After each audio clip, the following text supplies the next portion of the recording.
Happy Monday. Welcome to Charting with Dan. Here with Dan Murrell. Yes. It's so funny because I actually got a couple of people tweeting me and going, those are more lists than charts. But, listing with Dan doesn't have as fun of a ring to it. Yeah, I know people say, like, what do you mean charts? It's graphics. It's graphics. I like to call them charts. Yeah. They're my charts. Yeah, there is charts. We're charting with Dan, and we're going to talk about the weekend in the box office, which was not good. No, not good at all. This was easily the worst box office weekend money-wise of 2017 by about $30 million. Like, not even close. We've been talking every week. It seems like the August box office is worse than the next. We are broaching on historically low levels. I was looking at some of the numbers at where this box office is going to rank, this August is going to rank as far as just gross.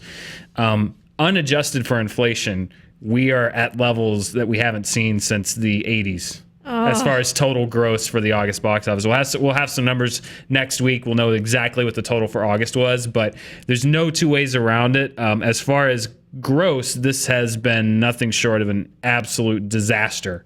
And not because they were flops, because Hollywood just decided to largely skip this month. It's been a really interesting, and let's take a look at here at the top five. This is the top five. Hitman's Bodyguard won the weekend. It's number one for a second weekend, 10.2 million. Annabelle Creation hanging in there. Leap. What a great blockbuster Leap is, 4.7 million. Logan Lucky. The big kind of bright spot that people can take away is Wind River, which has been slowly rolling out the last few weeks. Broke into the top five this week, 4.6 million. That is a movie that the limited release strategy is actually working pretty effectively. Its gross week over week has improved. So Wind River, that's a nice bright spot, doing well. Yeah, it's funny. We were just talking about this before we started shooting, and there are no releases coming this Labor Day. But the good news about that is Kumail Nanjiani joined us for our Game of Thrones show earlier. That was very kind of him. Yeah. And he was saying that they're expanding the Big Sick this weekend because there's nothing opening up. So I feel like one of the big messages this summer is little indie movies are having the room to kind of grow. Little indie movies are. I mean, The Big Sick is kind of one of the big success stories. Wind River's turning into a late summer success story. This strategy, by the way, of rolling out into more theaters, Baby Driver and Wonder Woman, both this past weekend, actually did that. I think those studios saw a void in the marketplace, and both of those movies saw a big improvement in their gross from week after week, because a lot of people were like, oh, I didn't see it, or oh, look, it's back. And they went to see it again. Not huge, but again, pretty effective strategy. But yeah, you're seeing movies like The Big Sick, like Wind River, smaller movies like Ingrid Goes West, and Patty Cakes, which is out now, which is a very good indie movie that's slowly expanding. It is kind of filling the void, and I'm hoping that a few more eyeballs land on these movies in the absence of larger studio fare, because this has actually been a really excellent summer for small indie movies. It has. I was thinking about that. I saw finally Ingrid Goes West this weekend, which was wonderful, and I loved it, and his shot to certainly in my top 5 of the summer, maybe even the top 10 of the year. Yeah, it's in there for me. It's really great. And so I encourage people to go see it if they haven't. It actually didn't do as well this weekend when it expanded as they had hoped. It didn't blow up. Yeah, Good Time is another one that is also expanding, but not doing certainly what Wind River has done, which is show big gains week over week. Hopefully in this next week, people will seek out these movies because they need your attention, and they are really amongst the best of the year. But I want to talk about their big brothers real quickly again. Hitman's Bodyguard, as we saw, was the #1 grossing movie. However, there's an asterisk to that. It was the lowest grossing #1 movie since War Room in 2015 over Labor Day weekend. That grossed a little over $9 million. This is the lowest gross for a #1 movie in almost 2 years. If you go back to August, though, we've talked about how historically dry this August has been box office wise. This was the lowest grossing #1 movie in August since Tin Cup grossed $10.1 million over August 16th through 18th in 1996. So you have to go back 21 years to find a #1 weekend movie in August with a lower gross than Hitman's Bodyguard this weekend. So yes, it is the #1 movie, but if you adjusted that $10.1 million for Tin Cup for inflation, it would blow Hitman's Bodyguard out of the water. So when we say historic, this was not, a lot of people looked at the estimates and said, oh, it's the worst box office weekend in 15 years. the actuals came in. It's not. It's one of the worst, but it's not the worst. But it's still really bad. And looking at the numbers, just to put it in perspective, last August, the box office grossed a total of $828 million. All the movies combined, all of the money was a total of $828 million so far. And we have, what, 3 days left in August. The box office has grossed a total of $272 million. So we're going to be looking at maybe a 70% drop. It's year to year. bad. That's bad. That is historically bad. Well, next week, I'm going to crunch the numbers next week on the show. We'll talk about just how bad this August was. I do want to caveat this a little bit because I was looking at some other things.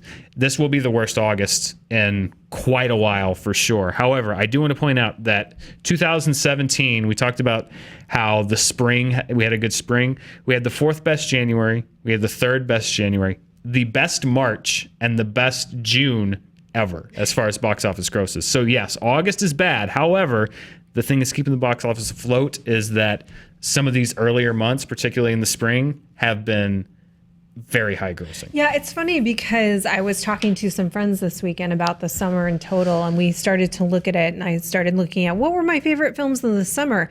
And they said, well, when in movie land does summer now begin? And it was a really interesting question because I think we just have to throw out this idea of seasons, right? Because that no longer truly applies, and it's going to be the year that we're really going to want to look at eventually. Yeah, this has been happening for the past 10 years or so, but really, I mean, as far back, if you remember, as when the Fast and Furious movies started opening in April. Yeah. To beat the rush, to beat the Memorial Day rush, because it used to be that the summer box office started in June, and then the Marvel movies particularly started staking out the first weekend in May, and so then movies would start opening in April to beat the rush of the summer box office, and then things did well in April, and they started opening things in March, and then February, and now this idea of a summer movie season is going by the wayside. Right? And I would be shocked. I wouldn't be shocked if in 5 years' time there really is no distinction.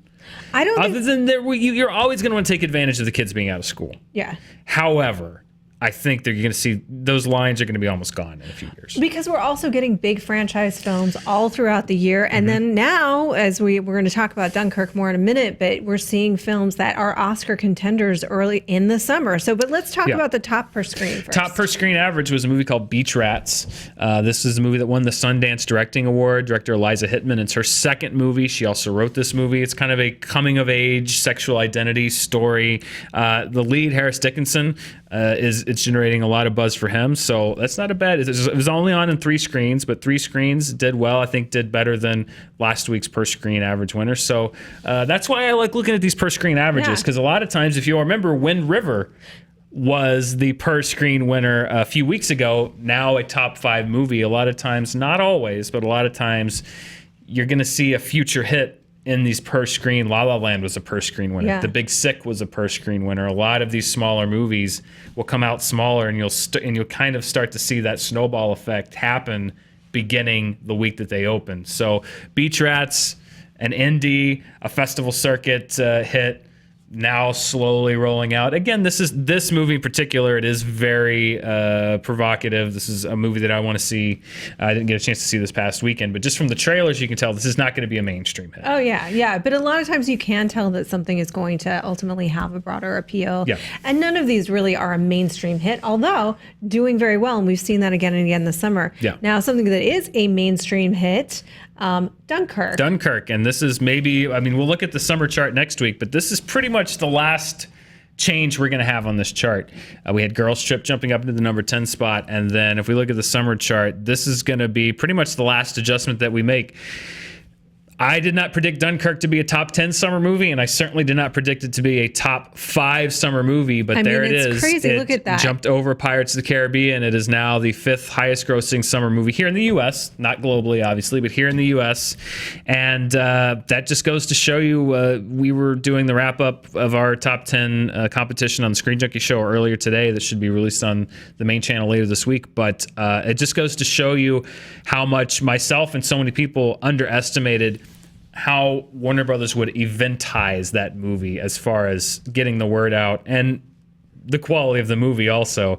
But they were very successful at marketing that message of, you need to go see this movie in theater. And I think critics, including us, also were very upfront with that message. Like, this is a movie that you have to see in a theater. Well, and it's interesting because I think it is a three-pronged effect. One, it's just the power of Nolan. Yeah. It's amazing how he can take films that don't seem like they will be a blockbuster success on paper. Oh, it's this war movie about this in relative terms to the whole world. To the United States, is a very obscure historical event. Exactly. Yes. So, over a few day period in this large war, right? This total focus to take a movie about the subconscious and make that a blockbuster hit. You know, it's just amazing what he can do. And then secondarily, I think you're right. Like Warner Brothers, man, they know how to market a movie. Well, and here's here's why Christopher Nolan is the theater owner and the exhibitor's best friend right now. Is he is one of the, you know, most of these IMAX movies are shown on IMAX screens, but there's no difference. They just blow the picture up a little bit bigger. They're not made for it. They're not made for it. Yeah. And Nolan is one of the few filmmakers out there. There are a few, but not so many, that are actually still experimenting with the format of cinema, with the large screen format. Quentin Tarantino's another one, 70 millimeter, IMAX. I feel like he is almost ensuring that you have to see his movies in a theater, where a lot of directors aren't doing that. I think Nolan, I mean, look, this is absolutely, and we talked about this a lot. I agree that this is a movie that you should see on IMAX and that you should see in the format that it was intended. It's interesting what I feel like Tarantino sometimes is fighting a tide and trying to go back to previous. He throws back a little bit too much sometimes. Right. And then Nolan, I think, is actually pushing forward. And it's an interesting tension. They're both really interesting filmmakers. And a lot of times it is. But I did see Hateful Eight on the big screen, and it was projected, unfortunately, very poorly. See, that's the problem. And it was such a shame because they weren't able to do what he intended. And it was just such a shame. But Dunkirk, I did see in IMAX, and it was beautiful in that format. Let's look at the domestic box office. Let's look at the domestic box office. And this has not changed from last week. However, speaking of Dunkirk, it jumped into the top 5 of the summer chart. This is probably, we'll see how Dunkirk does this week. This is probably the last week that you're going to see The Boss Baby in the top 10, because odds are that Dunkirk is going to jump into that number 10. Possibly, I mean, if you look at how close that is, it could be up as high as number 8.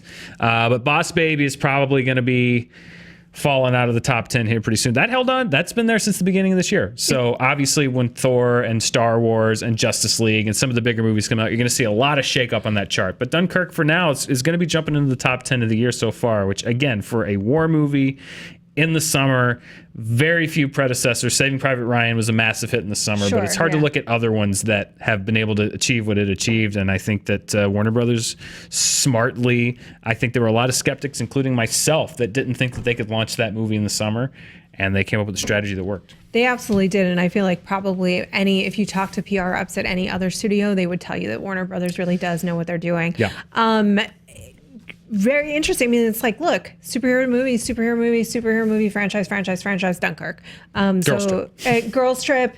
And hey, Get Out. And Get Out. I mean, this looking at this top 10. I mean, this is a good looking. If we can show that again, if you look at the top 10 domestically, and like I said, there's going to be some change. But what I do like is there are some truly good films, intriguing. Logan, Get Out.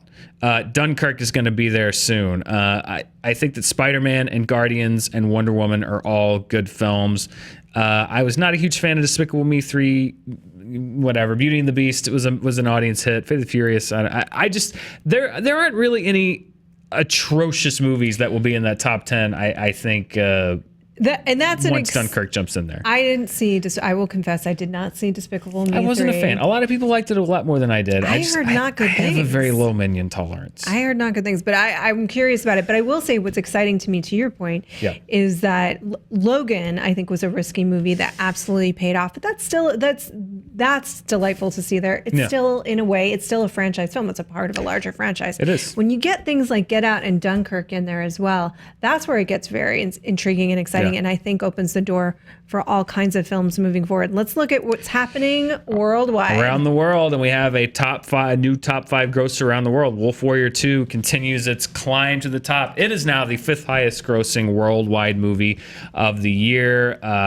It's slowing down. I think the way that it works with China is particularly they're on a lot of screens.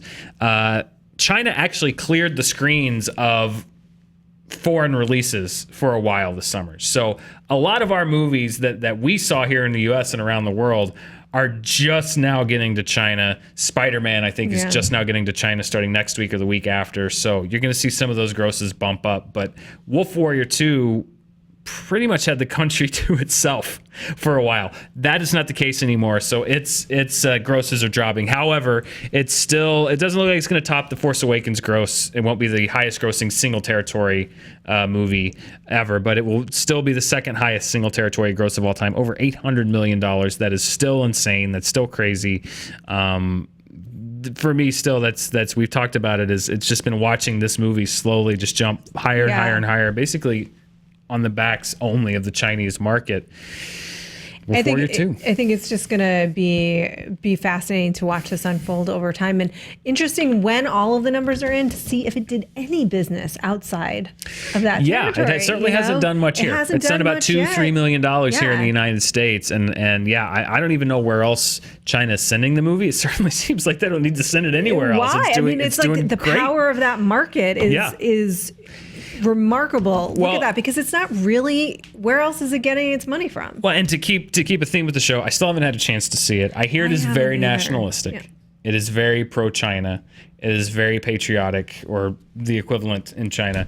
So I think that's probably one reason why they're not exporting it out so much, is that, this was a movie that was made largely for a Chinese audience. So that may be why they're not doing what the United States does, which is just to spray these things in every country around the world. And maybe like, hey, this is a movie made for Chinese audiences. We're going to keep it in China. So, again, the emergence of the Chinese film industry on its own is going to be a huge story. And I think Wolf Warrior 2 is a big part of that story and where they go from there. So I didn't get a chance to watch it this weekend either. Like I said, I went to see Ingrid Goes West, which was an interesting film in the sense that I absolutely, and again, I cannot stress how much I think this is a beautiful reflection of Instagram culture in real life. You sort of see what happens in Instagram culture play out both in Instagram in this film and online culture, I suppose I should say, but also social media culture, and then sort of what happens in reality. And it's a really fascinating film, an exploration that way. Great characters. Aubrey Plaza, wow, she not only produced this film, she stars in it. It is a ruthlessly open and raw and vulnerable performance. I think it's a great film, but I also think it's incredibly specific, some of the characters in the film, to Los Angeles. As I said when I reviewed the movie, I know I have met those people. Some of those people, and they nailed it. They nailed it, but I wonder if it makes it almost too narrow. I don't think so. Outside of LA, I hope not. I certainly hope not. I mean, I think they may be a little more eccentric, but I think there's enough humanity. It's not entirely I think it would seem like parody to someone that doesn't live in LA. Exactly, but it's not. It's not. It's really not. It's really not. No. Ingrid Goes West again. There's going to be a bit of a barren wasteland. Will next weekend be worse than this one? It's certainly a possibility. However, if you are, a lot of these movies like Ingrid Goes West and Good Time are expanding out beyond just the big cities. They're hitting your Austins and Chicagos. Not that they aren't big cities, but LA and New York. Yeah, they're hitting out into the country. So if you are near one of those markets and you want to go to the movies, find one of these smaller movies. It's worth your time. Yeah. Check the reviews, check our reviews, word of mouth if you know anyone that's seen them, because there are some great movies still out there. They may not be blockbusters, but they're worth your time. So definitely worth your time. So check out this weekend alone, The Big Sick, Ingrid Goes West. Both of those films I would highly suggest going to see. Not only, they're just highly entertaining movies. They're funny. Yeah. You're going to have a good time. Ingrid Goes West is a pretty dark comedy. Ingrid Goes West is a dark comedy, yeah. But it's really funny. Yeah. for sure. Patty Cakes and Good Time are two more that I would recommend. They might be a little more. I'm not quite sure how much they've opened wide, but hopefully they're near you. So if they are near you, go check those out. They're also worth your time. Well, it's been good charting with you today, Dan. Fun Listing charts. and charting. Lots of charts. And next week, we're going to look at the August. How historically bad was this August as far as box office gross? We will look at it next week and look forward to It, which looks to be giving it's tracking for $50 million plus. It's going to be a huge shot in the arm for the box office. It needs it desperately, and we'll talk about that next week. Yeah, it is, and it is good. We're also looking forward to your how bad was it jokes. Leave them in the comments below. I'm Roth Cornet on Twitter. I'm Dan Murrell everywhere. And all of the places and all of the things. Yeah, I know. Why am I only that person on Twitter? Exactly. Who am I in reality? I'm at Murrell Dan on Twitter, and I'm Dan Murrell everywhere. Yeah, I'm going to end on that existential question. Who are we really? Be nice to each other, and thank you for joining us for Charting with Dan.